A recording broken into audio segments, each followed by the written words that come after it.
সুপ্রিয় দর্শক, আসসালামু আলাইকুম। আপনাদের সবাইকে স্বাগত জানাচ্ছি এখনকার আলোচনায়। আপনাদের সঙ্গে আছি আমি সিরাজুল ইসলাম। দর্শক, সুইজারল্যান্ডের জেনেভায় ইরান এবং আমেরিকার মধ্যে যে আলোচনা চলছে, সেই আলোচনা বেশ একটা ভালো অগ্রগতি লাভ করেছে, এমনটি জানিয়েছেন ইরানের পররাষ্ট্র মন্ত্রণালয়ের মুখপাত্র ইসমাইল বাকাই। 4টি গুরুত্বপূর্ণ তথ্য দিয়েছেন এই আলোচনার ফলে কি ডেভেলপমেন্ট এসেছে সেই বিষয়ে। আপাতত যে ডেভেলপমেন্টের কথা ইসমাইল বাকাই জানিয়েছেন, তাতে এই আলোচনা নিয়ে মোটামুটি আশাবাদী হওয়া যায়। তবে গতকাল লোকাল টাইম সন্ধ্যার দিকে কিন্তু ডোনাল্ড ট্রাম্পের একটা বক্তব্যকে কেন্দ্র করে ইরানের প্রতিনিধি দল আলোচনা থেকে ওয়াকআউট করেছিল। এরপরে পাকিস্তান এবং কাতারের অনুরোধের কারণে, মধ্যস্থতার কারণে আবার তাদের ভেতরে আলোচনা হয় এবং সর্বশেষ যে খবর আমি পেলাম তাতে এই রকম বলা হয়েছে যে ইরানি প্রতিনিধি দল সুইজারল্যান্ড থেকে তেহরানের উদ্দেশ্যে রওনা দিয়েছে। এপাশে সৌদি আরব এবং সিরিয়াকে কেন্দ্র করে বেশ গুরুত্বপূর্ণ দুটি খবর আছে। ইরান অবজারভার বলছে, সৌদি যুবরাজ মোহাম্মদ বিন সালমান তিনি বলেছেন যে আমেরিকা তার নিজের ঘাঁটি নিরাপত্তা দিতে পারছে না, সেই আমেরিকা সৌদি আরবের নিরাপত্তা কিভাবে দেবে। ফলে এই আমেরিকার সাথে সৌদি আরবের এই নিরাপত্তা সংক্রান্ত যে এতদিনের সহযোগিতা ছিল, সেই সহযোগিতা আর হয়তো এখন থাকবে না। এর মানে দাঁড়াচ্ছে যে আমেরিকার সাথে সৌদি আরবের নিরাপত্তা সংক্রান্ত একটা বড় রকমের দূরত্ব তৈরি হলো। তার মানে হচ্ছে মধ্যপ্রাচ্যে অনেক বড় পরিবর্তন আসতে যাচ্ছে যদি এই বক্তব্য সঠিক হয়। এদিকে ডোনাল্ড ট্রাম্প কিন্তু গত কয়েকদিন ধরে বলে আসছেন যে লেবাননে হিজবুল্লাহদের মোকাবেলায় ইসরায়েল যা করছে, এই কাজটা নেতানিয়াহু বা ইসরায়েল না করে কাজটা সিরিয়ার সরকারের উপর ছেড়ে দিতে পারত, তারাই হিজবুল্লাহকে দমন করত। আজকে খবর দেখলাম সিরিয়ার প্রেসিডেন্ট আহমেদ আল সারা বা আল জোলানি তিনি বলেছেন যে আমাদেরকে কেন হিজবুল্লাহর বিরুদ্ধে অভিযান চালাতে বলছে আমি বুঝি না, আমরা তো আসলে এই কাজটা করব না, আমরা এই কাজটা করতে ইচ্ছুক নই। ভেতরের খবর হচ্ছে এর পেছনে নাকি সৌদি আরব আছে। তাহলে সামগ্রিকভাবে যা দেখা যাচ্ছে যে মধ্যপ্রাচ্যে কিন্তু একটা বড় পরিবর্তন আসতে যাচ্ছে। এই পরিস্থিতিতে আসলে এই সম্ভাবনা কতটা এবং প্রকৃতপক্ষে যাচ্ছে কোথায় ঘটনা, যদি এমন হয় তাহলে আমেরিকার প্রভাব প্রতিপত্তি এবং মধ্যপ্রাচ্যে আমেরিকার অবস্থান আসলে কি হতে যাচ্ছে। আঞ্চলিক দেশগুলো যদি এই রকম একটা অবস্থান নেয়, সেক্ষেত্রে ইসরায়েলের অবস্থানই বা কী হবে। একই সাথে এই প্রশ্ন আসছে, তাহলে ইরান কি এই অঞ্চলের খুবই প্রভাবশালী দেশ হতে যাচ্ছে, যেটা অনেকেই ধারণা করছেন। সুপ্রিয় দর্শক, এই সমস্ত বিষয় নিয়েই এখনকার ভিডিওতে আলোচনা করব। আশা করি ভিডিও ভালো লাগবে এবং শেষ পর্যন্ত আপনারা সবাই সঙ্গেই থাকবেন। আর ভিডিও যদি ভালো লাগে তাহলে লাইক, কমেন্ট, শেয়ার করবেন এবং চ্যানেলটি সাবস্ক্রাইব করে সাথেই থাকবেন। দর্শক, চলুন প্রথমেই সুইজারল্যান্ডে ইরান এবং আমেরিকার মধ্যকার আলোচনা এবং বিভিন্ন ঘটনা কি কি ঘটেছে সেই সমস্ত নিয়ে প্রথমে কথা বলি। গতকাল 21শে জুন রোববার 2026 সাল জেনেভায়, সুইজারল্যান্ডের জেনেভা শহরে ইরান এবং আমেরিকার মধ্যে বলা যায় ঐতিহাসিক বৈঠক শুরু হয়েছিল। এই বৈঠকে ইরান এবং আমেরিকার কর্মকর্তারা একেবারে সরাসরি বৈঠকে বসেছেন, মুখোমুখি বৈঠকে। বৈঠকে কি কি আলোচনা হয়েছে সেই দিকে যাওয়ার আগে কি কি ঘটেছে তাই একটু বলি। একটা ফটো সেশন হয়, হ্যান্ডশেক করার একটা ব্যাপার থাকে, কিন্তু ইরানি প্রতিনিধি দল সুস্পষ্ট করে পাকিস্তানের কাছে বলেছিল, আমরা কোনো হত্যাকারীর সাথে হ্যান্ডশেক করব না এবং ফটোও তুলব না। আমরা তাদের সাথে এখানে হ্যান্ডশেক করতে বা ফটো তুলতে আসিনি, আমরা আলোচনা করতে এসেছি, আলোচনাটাই হবে। তার মানে খুব একটা শক্ত অবস্থান নিয়েছে আমেরিকার সাথে। তার মানে এর ভেতর দিয়ে এই বার্তা ক্লিয়ার যে এই আলোচনা হলেও আমেরিকার সাথে ইরানের যদি কোনো চুক্তি হয়ও, তার মানে আমেরিকার সাথে ইরানের সম্পর্ক স্বাভাবিক হয়ে যাচ্ছে না। যা হোক, এরপরে সোশ্যাল ট্রুথে প্রেসিডেন্ট ডোনাল্ড ট্রাম্প একটা পোস্ট দিয়েছিলেন। সেই পোস্টে বলেছেন, ইরান যদি হিজবুল্লাহর তৎপরতা যদি লেবাননে কন্ট্রোল না করে, নিয়ন্ত্রণ না করে, তাহলে আমরা ইরানের উপরে ব্যাপক বড় রকমের হামলা চালাবো, যা গত সপ্তাহের হামলার চেয়ে অনেক বেশি কঠোর হবে। এই যে হুমকি দিয়েছেন ডোনাল্ড ট্রাম্প, এই হুমকির পর ইরানের কর্মকর্তারা ভীষণভাবে ক্ষিপ্ত হয়ে ওঠেন, ক্ষুব্ধ হয়ে ওঠেন এবং তারা প্রতিবাদ করে আলোচনা থেকে ওয়াক আউট করে। তারা আর গতকাল সন্ধ্যায় কোনো আলোচনায় বসেননি। ইরানের কর্মকর্তারা এখন দাবি করেছেন যে ট্রুথ সোশ্যালে ডোনাল্ড ট্রাম্প এই পোস্ট দিয়েছেন, সেই ট্রুথ সোশ্যালে ওনাকে দুঃখ প্রকাশ করে সরি বলে পোস্ট দিতে হবে। ডোনাল্ড ট্রাম্প তাতে রাজি হচ্ছেন না। এই ব্যাপারে পাকিস্তানের কাছে পরিষ্কার বার্তা দিয়েছে ইরান, পাকিস্তান এবং কাতারের কাছে।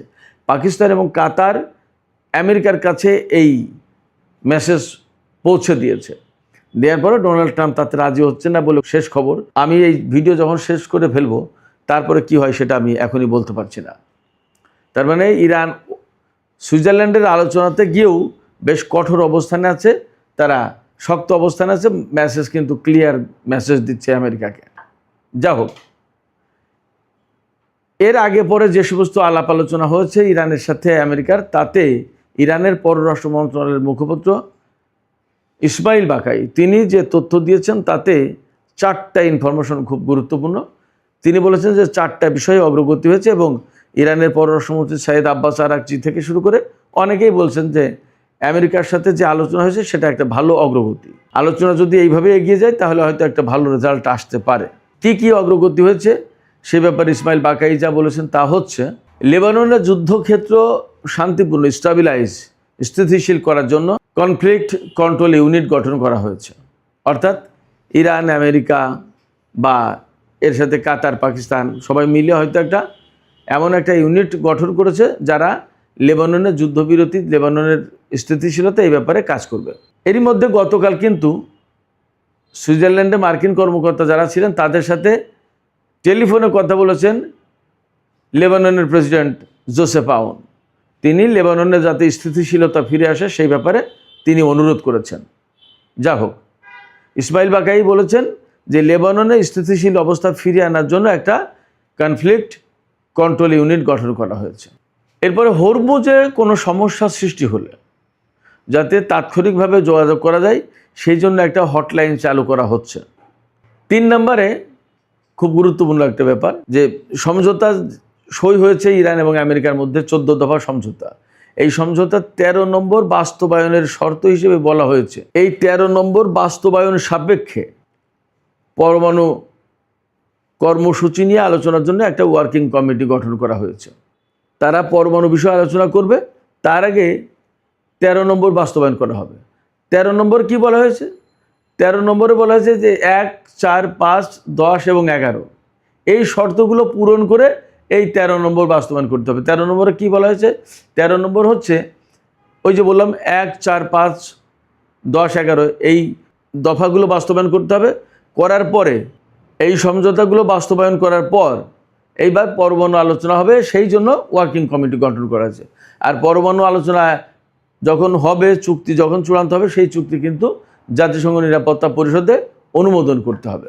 এখন প্রশ্ন হচ্ছে যে 1, 4, 5, 10, 11 এই 5টা দফায় কি বলা হয়েছে? 1 নম্বর দফায় বলা হয়েছে লেবাননে যুদ্ধবিরতি করতে হবে, যুদ্ধের অবসান ঘটাতে হবে। 4 নম্বরে কি বলা হয়েছে? 4 নম্বরে বলা হয়েছে ইরানের চারপাশ থেকে মার্কিন সেনা প্রত্যাহার করতে হবে। 5 নম্বরে কি বলা হয়েছে?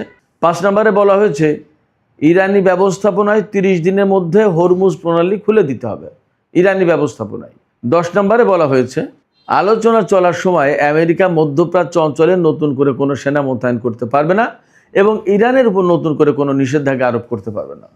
আর 11 নম্বরে বলা হয়েছে 60 দিনের আলোচনার মধ্যে ইরানের যে আটকে থাকা অর্থ আছে $24 বিলিয়ন, এটা পুরো ক্লিয়ার করে দিতে হবে। তবে আলোচনা শুরুর আগে, পরমাণু বিষয়ে যে আলোচনা শুরু হবে সেই আলোচনা শুরুর আগে এর অর্ধেকটা মুক্ত করতে হবে। এই ছিল 11 নম্বরের। অর্থাৎ এই দফাগুলো বাস্তবায়ন করার পর 13 নম্বর দফা বাস্তবায়নের প্রশ্ন। 13 নম্বর দফায় কি কথা? পরমাণু নিয়ে আলোচনা শুরু হবে 60 দিনের মধ্যে। এই পরমাণু নিয়ে আলোচনা শুরু করার জন্য একটা ওয়ার্কিং কমিটি গঠন করেছে, কিন্তু পরমাণু নিয়ে আলোচনা কিন্তু শুরু হয়নি। এই যে 1, 4, 5, 10 এবং 11 এই দফাগুলো বাস্তবায়ন করলেই আলোচনা শুরু হবে। এরপরে ইরানের যে সমস্ত আটকে থাকা অর্থ, সেই অর্থগুলো তো রিসিভ করতে হবে, গ্রহণ করতে হবে। কিভাবে গ্রহণ করবে? এই অর্থগুলো কাতারের কাছে আসবে এবং কাতার থেকে ইরান যাতে গ্রহণ করতে পারে সেই জন্য কাতারের সাথে ইরানের একটা চুক্তি হয়েছে, গতকালকেই সেই চুক্তি হয়েছে, সই করেছে। তার মানে ইরান আটকে থাকা এই অর্থ ফেরত পেতে যাচ্ছে।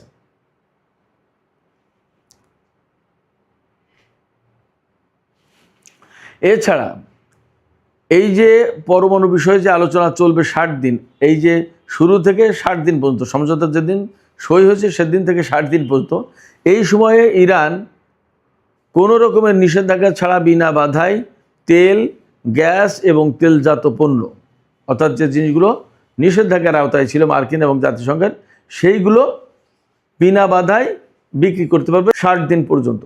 এই ব্যাপারে আমেরিকার কাছ থেকে প্রয়োজনীয় ডকুমেন্ট নিয়েছে ইরান।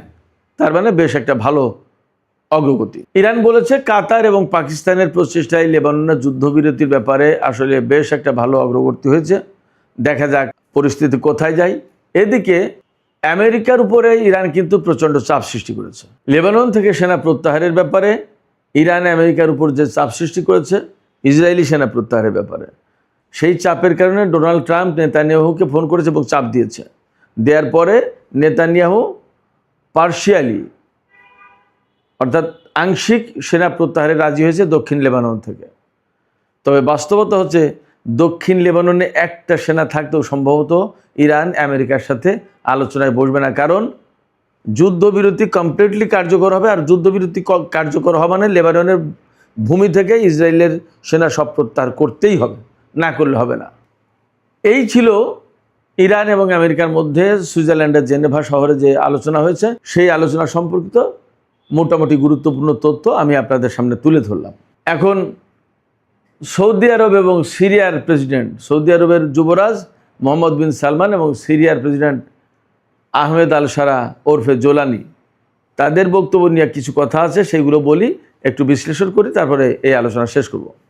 সৌদি আরবের যুবরাজ মোহাম্মদ বিন সালমান বলেছেন, তার উদ্ধৃত করে ইরান অবজারভারে বলা হচ্ছে যে সৌদি প্রিন্স বলেছেন, আমেরিকা যেখানে নিজের ঘাঁটির নিরাপত্তা দিতে পারছে না সেখানে তারা আমাদের নিরাপত্তা দেবে কি করে? অতএব তাদের আর নিরাপত্তার প্রয়োজন নেই। নিরাপত্তা সংক্রান্ত যে সহযোগিতা, এই সমস্তর আর দরকার নেই। আমেরিকা আমেরিকার মতোই থাকুক, আমরা আমাদের মতো থাকি, আমরা আমাদের ব্যাপারটা দেখব। একই সাথে সিরিয়ার প্রেসিডেন্ট আহমেদ আল সারা ওরফে জুলানি, তিনি কি বলেছেন সে কথাটাও বলি, এই কারণে যে সেটাও সৌদি আরবের সাথে একটা রিলেশন আছে, যার কারণে আমি একবারে উল্লেখ করে তারপরে এই দুটো ঘটনা বিশ্লেষণ করি।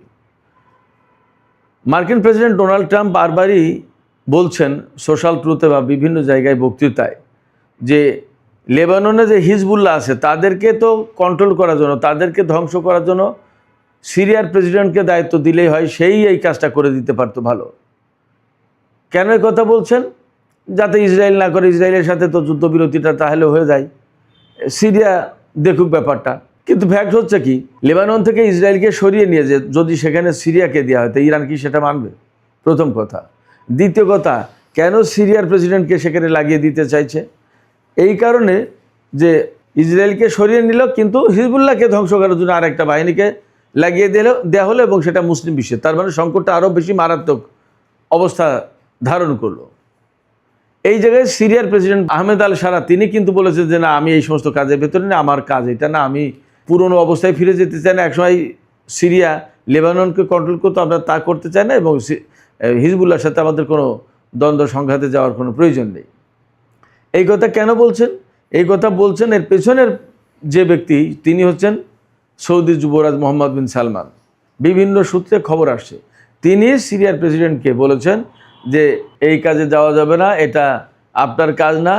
আপনি যদি হিজবুল্লাহর সাথে জড়িয়ে যান যুদ্ধে, তাহলে আপনি যে একটা যুদ্ধ বিধ্বস্ত দেশ, গত প্রায় 1 যুগ ধরে এই খারাপ অবস্থার ভিতরে আছেন, বা 14 বছর মনে হয়, এতে ভয়ঙ্কর একটা অবস্থা তৈরি হবে, সিরিয়া এতে ক্ষতিগ্রস্ত হবে, কোনো প্রয়োজন নেই, এটা অন্যভাবে সমাধান করা হবে। অর্থাৎ সিরিয়ার প্রেসিডেন্ট আহমেদ আল সারাকে লেবাননে ইনভলভ হতে নিষেধ করেছেন সৌদি যুবরাজ, এবং সেই কারণে তিনি আর যুক্ত হলেন না।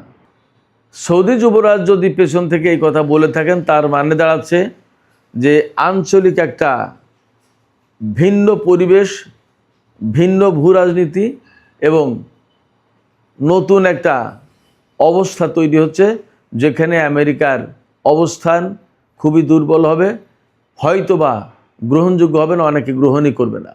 তার মানে দাঁড়াচ্ছে এই যে যুদ্ধটা হয়ে গেল ইরানের সাথে ইসরায়েল এবং আমেরিকার, এই জায়গা থেকে মধ্যপ্রাচ্যের বিশেষ করে উপসাগরীয় দেশগুলোর কাছে এইবার তা ক্লিয়ার যে ইরানকে আমেরিকা এবং ইসরায়েল দুইজন মিলে যখন হারাতে পারেনি, তাহলে আমরা কোথায়?